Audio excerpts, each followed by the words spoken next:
Welcome to the January 10th UDL Implementation Trials Mentors User Group Network meeting. The agenda is linked in the UDL Forward Community Trials Mentor User Group. So welcome to our January Mentor User Group meeting. We're so happy to have you here. So we'll start with a connector, and we are constantly wondering how our mentors are using the toolkit and all of the toolkit features and accessibility tools. So we want to understand now how confident you are that you could listen to the toolkit content using a text-to-speak option. And I've posted a how confident are you that you could listen to the toolkit using a text-to-speech option.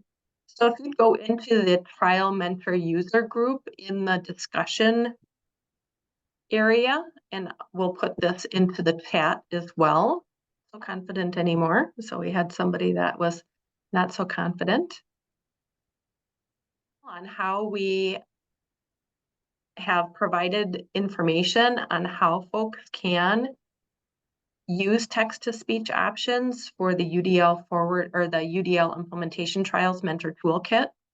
There is a toolkit audio option post in there that gives you the directions. There's a video on how to learn to use Google Read and Write to be able to have the Mentor Toolkit spoken out loud to you.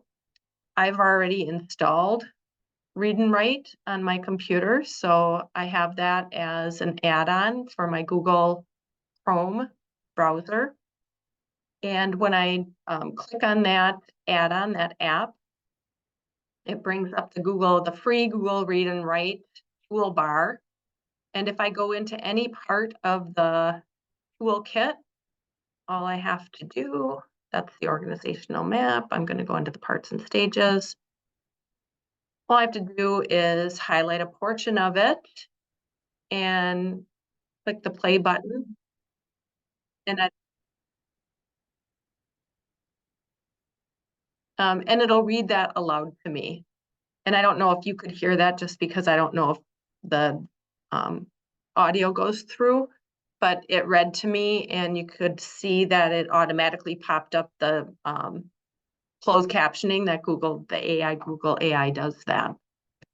So, all right, on to part 5, stage 5, and I'll let Michelle take it over from here. All right, well, thank you. And for those of you who are also thinking about UDL principles and accessibility, text-to-speech is one of those ways that we can not only design our learning for our audience, but that we can support teachers in how to help students. And it is now a universal option for the forward exam as well. So just kind of think about some of the ways that we can engage with that tool as teachers and also working with our colleagues or our audiences, as well as helping folks give kids practice in using text-to-speech if that's something that they are going to engage with during state testing. And we'll move into part 5, stage 5, which is your trial reflection. So what we thought we'd do, rather than start as a whole group, is we thought we'd give you a few starter questions that you can discuss in breakout rooms. And for those of you, if you're in a room with more than one person, that's fine. You can join a breakout room and the group will just be a little bit bigger, and that'll be great. But we want you to talk through what are the glows and grows that you experienced during your trial 1 data analysis. And if you haven't yet completed that data analysis and reflection, what are the glows and grows you have experienced with the trials work so far? What we've asked is we have a link for a discussion board, and each breakout room, we're just going to ask you to quickly capture some of your thinking on the discussion boards, and then any other thoughts that you discuss And that will be one way for us to share out as the whole group, but also have a visual representation to continue learning with and from one another. Kristen, I was overhearing the conversation between you and Sheboygan Falls. It sounds like there was a lot of really good conversation. You're muted, so I can't hear your comments back. About that. As we are just about to embark on trial one, it's just very nice to hear kind of the overview and like, oh, don't forget this, remember this. And that's kind of our purpose of really digging into this meeting today. So it's very helpful to hear those that have been through it. Oh, great. Great. How about Amanda? I know that you guys are starting second semester too. Was it helpful to hear some thoughts from Lana? Absolutely. Because they're further down the pipe than we are in terms of the implementation of the data collection. And I'm gonna probably have more questions for her as things continue. But it was good because she's working 6 through 8, and we are doing this with our 6th grade. We're in that weird, we're caught between elementary and middle at my building. And our focus is more, again, on what would be developmentally that curriculum and that age group. So I was glad to have that time. They know what they're doing. They really do. But just thinking about group one, what would you say in addition to the glow that you have here listed, and your grows, other UDLs, what has been some of the highlights of really engaging in the trials work? I think that just engaging in the trial work with new staff and getting them to look at how to design a lesson and unit is really beneficial, because a lot of them come in not knowing how to do that and how do I remove barriers intentionally, because they're kind of just trying to get a lesson together rather than, you really got to plan for it. And yep, it takes a lot of time, but then you have it and you tweak it for the next time. So that's been really good. It's just having teachers realize that what we're doing is, purposeful and meaningful. Michelle, one of the things that comes to mind for me is a baseline understanding about what engagement is. We all believe we can define engagement, but when you ask a staff or when you ask a department how to define it, it's all over the place, right, in terms of a definition. And one of the things that I found really interesting is, and once you begin to unpack that word engagement, and I think the trials help people do that, you begin to think about how engagement looks and sounds like, and how do we reimagine engagement in a way that I think folks maybe had, and I don't want to use stale, but a more practical way of defining engagement than I think we have before. And that's been helpful.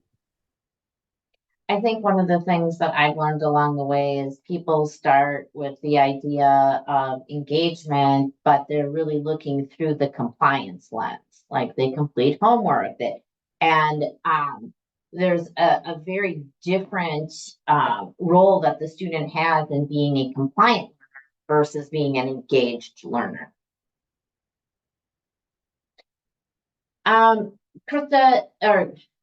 Kristen, did you want to share anything from the conversation that you had? Anything in addition to your original thinking with the group? One of the pieces that Lana talked about that I thought was really important is when you're going into the data collections, is that piece is taken off the teacher's shoulders. So, as we're about to embark on trial one, how can we, with the rest of our team that aren't teachers, really help with that data collection? And then just simple things of making sure that all those rubrics are ready to go. Everyone clearly understands what you are looking for. And then she also talked about having name tag tents. So as we're not as familiar with those students that, you know, those aren't our students that we have in the classroom every day, that we can easily them. So those were just very helpful tools for us to think about, as you know, we've got a lot down on paper, but haven't seen it live out in action yet. So to really hear those of like, oh yeah, remember this, we have to refine this. That's really helpful for us to think about. Yeah. Well, I appreciate you sharing districts who are going through this process with those who are in the planning stages and the readiness stages of launching into the work.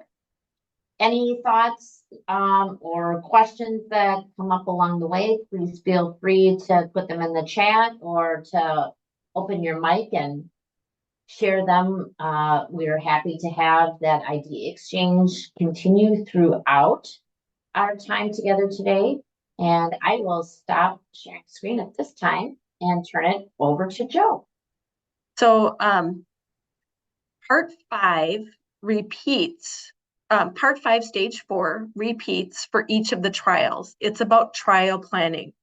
In trial 2, for new districts who haven't gone through the UDL implementation trials before, we stress and recommend that student self-assessment is the second trial that folks use. Number one, because student self-assessment can't happen unless we have clear learning goals and success criteria. And number two, the ultimate goal of UDL is to develop expert learners. And students being able to self-assess is an important foundational piece of students being able to be expert learners. So we have prioritized those 2 high leverage practices, clear learning goals, and student self-assessment in the UDL implementation trials process. And so that's why you will see those called out from the UDL guidelines, as opposed to all of the other things that we could have chosen. Just as an aside and additional support for using those 2 high leverage practices, they're called out specifically within the Danielson and Strong frameworks. They're also called out within culturally responsive practices and the high leverage practices for students with IEPs. So they create the connections between all of the very important work that's happening for all students. And so if people ask why we chose those 2 practices to be privileged within this process, it's a multifaceted privileging rather than just thinking that those are 2 great practices that everybody should do. It's got a lot of support behind it. Yeah, one thing to also keep in mind is if you are familiar with Hattie's effect sizes and the top 10 practices that influence student achievement, teacher clarity is one of those, which is about those, clear learning intentions. But even higher than that is students being able to self-report their progress and their achievement. And so the student self-assessment is a way to really leverage that concept of students being able to self-report on their learning, as well as to be able to predict or anticipate, what kind of a score or grade or rating that they will earn with the work they've done. Thanks, Michelle. Okay, so as we did with clear learning goals, we have some starter slides for student self-assessment. And you all have editing privileges into the starting slide deck so that you can add in any of the wonderful work that you have already done aligned to student self-assessment. These are slides that have been developed through Terry Schultz, myself, Michelle, I think Mia, you might see some of your work in there. So there's a lot of expertise and experience behind these slides. And we're looking for more expertise and experience to be included in the slide. So if you have anything, add them in there. And then, of course, make yourself a copy once you decide to use certain slides. Either copy those slides into a new slide deck or make a copy of this slide deck. And by no means should you feel constrained to using the slides that are in there or keeping all of the slides that are currently in that deck. It is a starting point for you because you know your audience best and where their starting point is. Some other resources that we want to prevent you from having to go down the rabbit hole. So we've done a lot of internet rabbit hole falling into, and these two pieces are a great place to start before you just do a Google search. It's the Unit 7 of the Wisconsin Department of Public Instruction Assessment Literacy module. And then the Oregon Department of Education has a good teaching student self-assessment. There's also some other starting places at the end of the starting slides in that slide deck. So you might be able to save yourself some time by leveraging the time that we put in trying to collect those pieces together. So what we'd like to do is to give you planning time and break time to be able to work on that trial planning for Part 5, Stage 4. Don't forget to go back into the toolkit to look back through the four sections of each stage. So if you go into trial planning, that's Stage 4, the Learn the stage. If you've gone through trial planning already, perhaps you don't have to go there. Grow as a mentor gives you some more support to be able to build your skill in being able to mentor your teams. Lead the work is going to be that place that gives you more of a checklist kind of a list with some additional text that'll prompt you to do certain tasks within each of those parts and pieces of leading the work. And then perhaps you've been through trial planning with trial 1 already, that knowing when to adjust can just remind you about some of the sticking points that you may have had. And if you have any other sticking points that we should be aware of, please let us know because we can add them into the toolkit so other people can learn from the barriers that you experienced and be able to prevent those or be prepared for them. Alrighty, so one of the things that we talked about at the kickoff training was the dates for our user group meetings and the last date in May being a showcase. So many of you are probably wondering, what does she mean by a showcase? And I know we talked a little bit about kind of sharing your story of the implementation trials.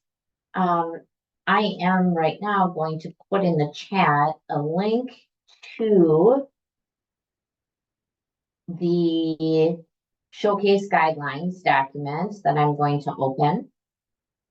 What we've done is we've created some guidelines to help you think about what story you would like to share with others about your journey this year. So the purpose of the showcase, again, is it's storytelling about your trials experience.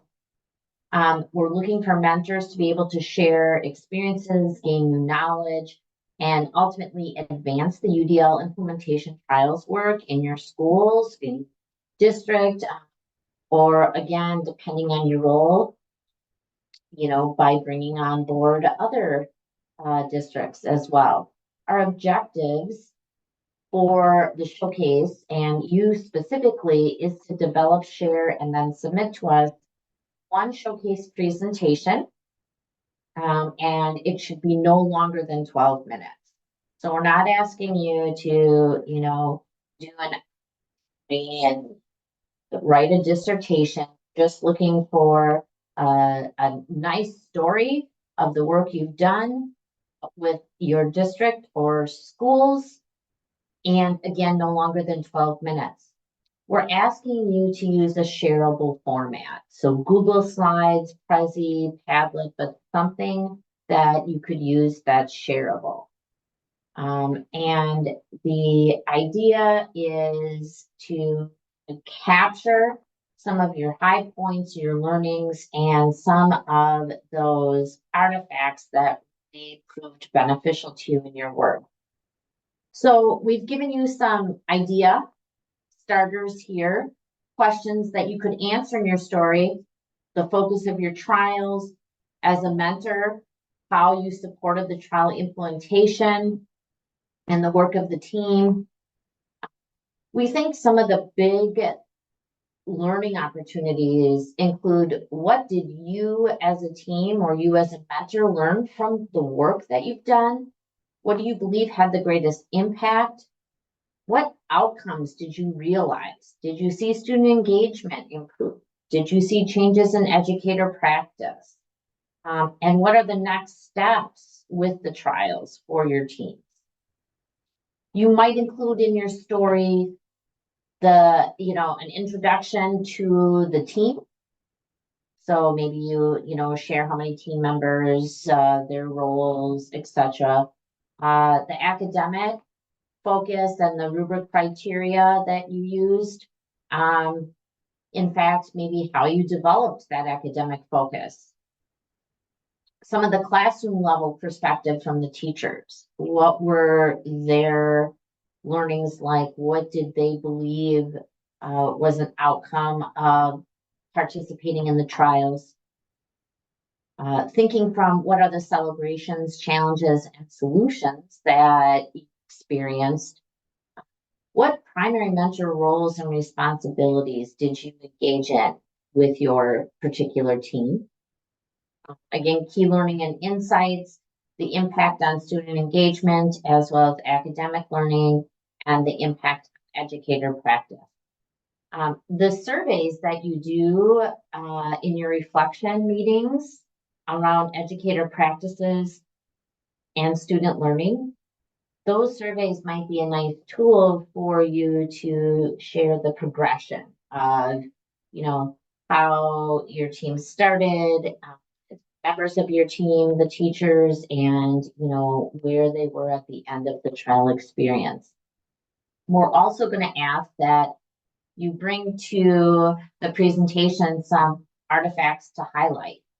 Those could be pictures, they could be videos, quotes, or testimonials. Your UDL implementation trials roadmap might be a really nice artifact to say, kind of, this is what our trials work look like for the semester or the year. It's always great to see the academic rubric and criteria that were developed amongst teams. Other specific tools that perhaps you leverage from the Trials Mentor Toolkit. You could share some of the data that you collected during the trial cycle, or perhaps some analysis documents. And then again, back to some of those survey results. So these are, all opportunities. By no means are we saying please have everything in your presentation, because again, we don't want it to be longer than 12 minutes.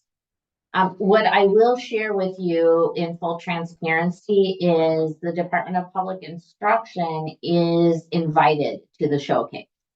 So I do want to make you aware that we may very well have members of DPI and leadership attending our showcase to really see the impact of the trials work in our schools and with our mentors. Another piece that I wanted to give you, and I think we may have shared this before, was an example of a presentation. So again, this was a presentation I did when a WISE Coach project that we did, and we shared with all the coaches in the state. So I used Prezi, and my project was around conducting an assessment audit in a district.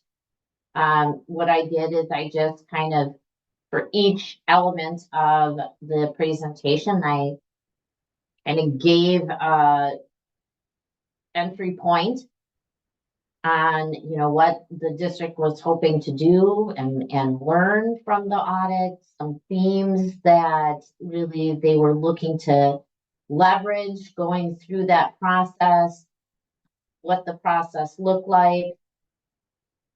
We talked about, you know, the coaching. What does coaching teams through that process look like? And this was leveraged from Elena Aguilar's The Art of Coaching Teams. So we looked at collective purpose, process, and what was the product that was going to result from the work.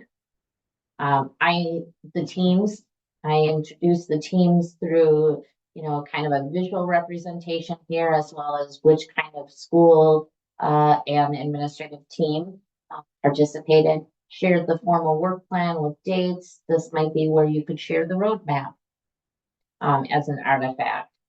Talked about the different stages of the process, what it was involved in each stage. Artifact is a sample of their actual assessment inventory and the table that we used. And then how we analyzed the particular data coming from that with our discovery questions. And then some pictures of them actually analyzing the assessment data. And some of the key findings from the work. There we talked then about what were the recommendations and how are we going to evaluate whether or not our assessment system has improved as a result of the audit. And so we really captured what some of the outcomes were, the success that was experienced through the audit, and what challenges we were going to be facing moving forward. And finally, you know, just kind of shared a little thank you from the team, if you will. But again, quick, short, but representation of, you know, what were some of the key learnings, what was the takeaway, what's the process we used, and, you know, what do we experience, what were the outcomes? It's always nice to see some of the artifacts and the pictures. I know, you know, this is from several years ago. They're much more skilled in our virtual environments now. So, you know, feel free to embed a video in, or, you know, get some testimonials or quotes that you could put from team participants and include their picture. I see an opportunity here to really showcase and highlight the great work that's happening, but also have something that, you know, has a lifeline and a lifespan to it that you can use in the future as even a way to recruit new teams from a district. It's a great way to tell the story. So with that said, does anyone have any questions about the showcase guidelines or the project?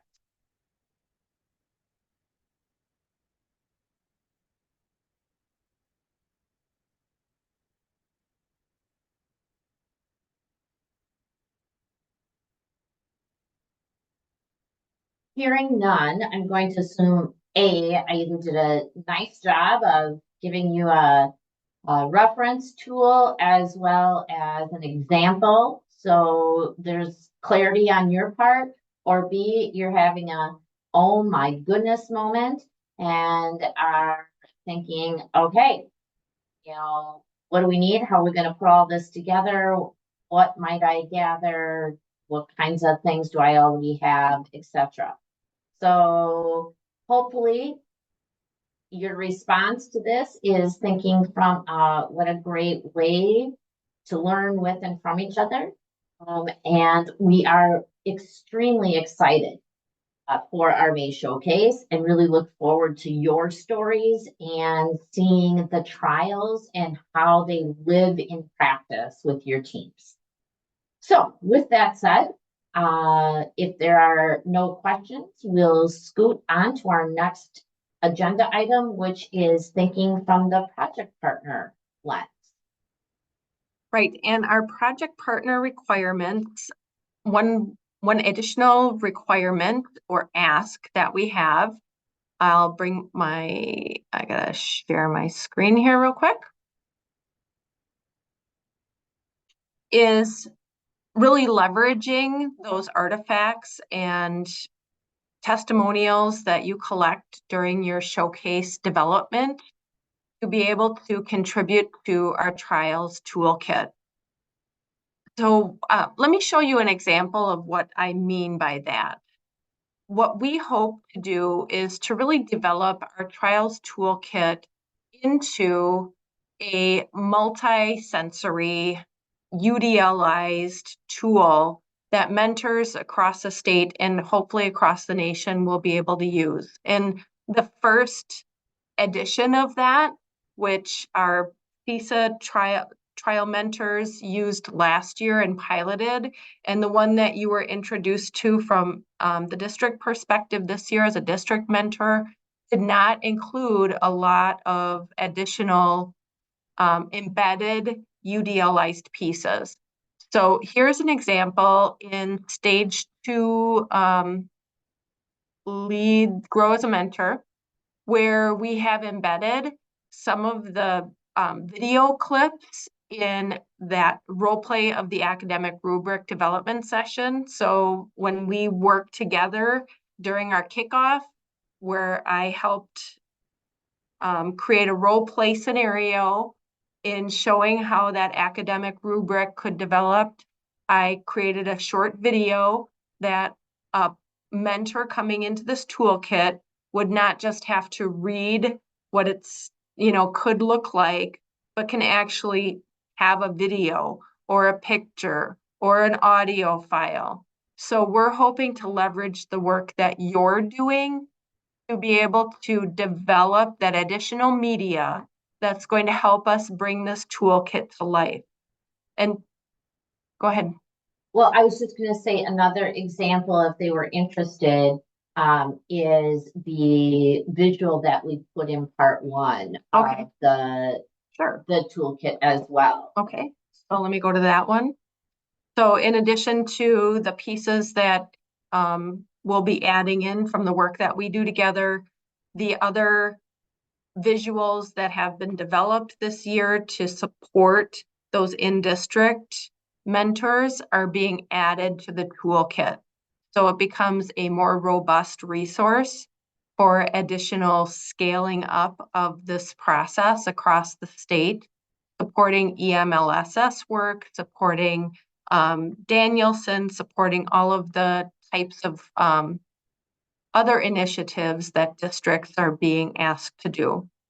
So with that being said, I'm getting on my hands and my knees, putting my hands in praying position and asking. And we'll get some famous celebrity person to read this to you later on.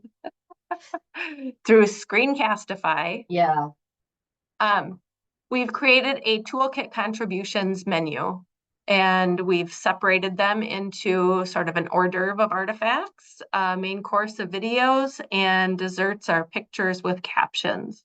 So we're not giving you the nutrition plate of the USDA, but we're asking you to pick and choose from these lists or come up with great ideas of your own of what you think would be wonderful additional multimedia examples that we can add into the toolkit for future mentors like yourselves to be able to benefit with those additional supports. And you'll see many of these contributions in the menu are things that Michelle just spoke about within your showcase development. So you can think about doing double duty with those things. And we're asking that if you have a great idea right now, or you see one of these things on the list, that you could, provide to us with as, little investment on your part as possible. Or if you feel very motivated to, add onto your plate by producing something, a video, that you could add in here a toolkit contribution idea, so we can get a broad range of what we need within the toolkit. We can get an idea of what you're planning to be able to provide to the cause, so that we can make strategic investments of our time into those pieces that you don't feel like you can provide to us in, an easier way, because we're going to develop all of those things if we can for the toolkit, and some of them will be generated by you just because that's how you're going to do your artifact collection for the showcase. But where those high leverage pieces are that nobody has been able to just develop on their own, we will be endeavoring to go out and intentionally produce those to be able to put into the toolkit. So we appreciate the contributions that you can make. We added that toolkit contribution column to the group sign-in document that you went into at the beginning of our meeting to just let us know that you were here. And we look forward to any of those contributions that you feel like you can make. I think one of the other things that we are hoping to do is, from the showcase presentations, we're hoping that we can also harvest some of the artifacts and things that you've shared. That's why we're going to ask you to submit them as a way to also bring those real world examples into the toolkit.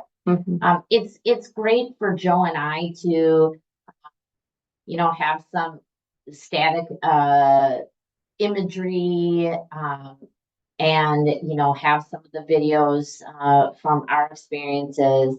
But again, I think it's intentionally powerful when you can actually see the team and see, what this looks like in practice.